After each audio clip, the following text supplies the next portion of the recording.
Assalamualaikum warahmatullahi wabarakatuh.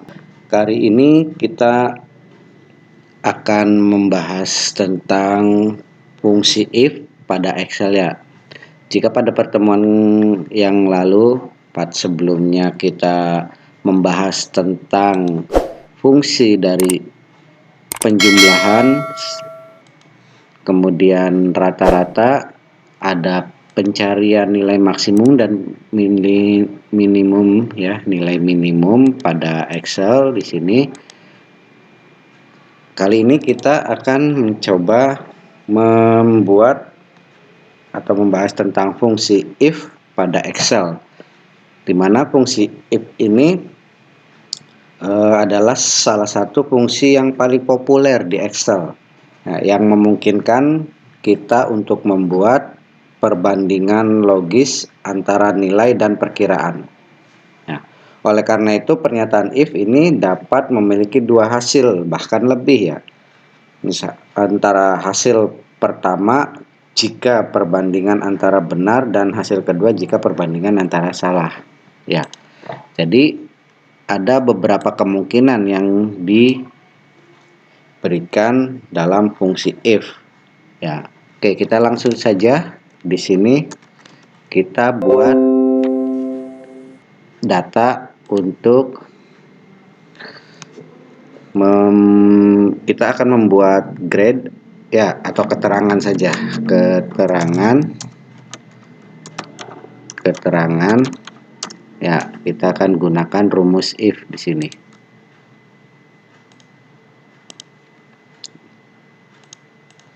Oke, kita lihat apabila di sini ada keterangannya jika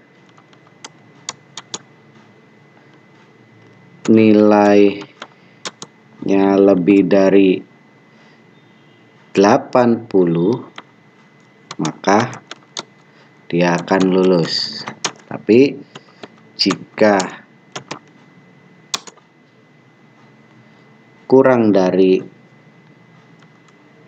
80 ya, kurang dari atau sama dengan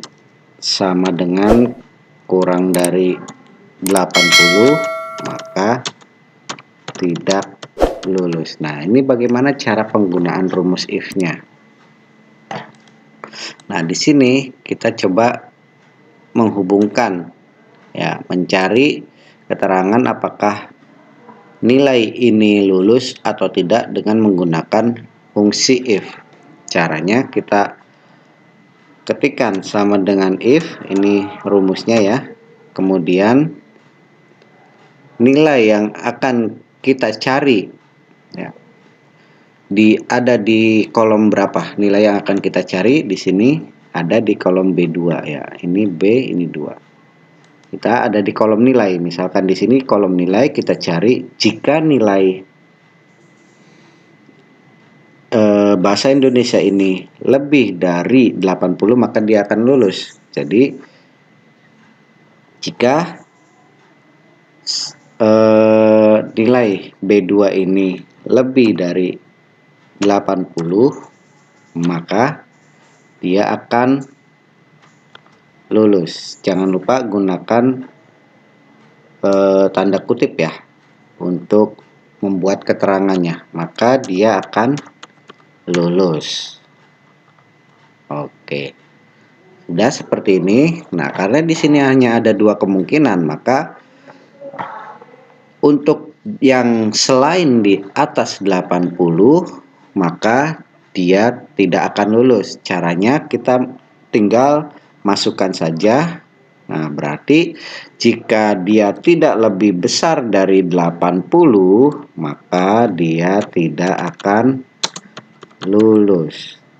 Ya. Oke. Ya. Cukup hanya seperti ini saja, kemudian lalu di enter. Nah, ini adalah keterangannya jika dia nilainya lebih dari 80, maka dia akan lulus. Kemudian kalau misalkan kurang dari 80, misalkan kita masukkan di sini 75, maka dia akan berubah menjadi tidak lulus. Nah, di sini kita hanya tinggal kopikan saja, copy pastekan di sini ya. Coba kita ganti di sini 60, apakah dia lulus? Tidak lulus. Kita gantikan 80, dia juga tidak akan lulus. Kenapa 80 tidak lulus? Karena kita melihat keterangannya jika sama dengan kurang dari 80 maka tidak akan lulus. Jadi yang lulus itu di dalam keterangan ini, di dalam keterangan if ini, itu yang lebih besar dari 80. Oke. Untuk sementara hanya itu saja pertemuan kali ini. Kita akan membahas rumus-rumus Excel pada pertemuan berikutnya. Terima kasih. Semoga bermanfaat. Assalamualaikum warahmatullahi wabarakatuh.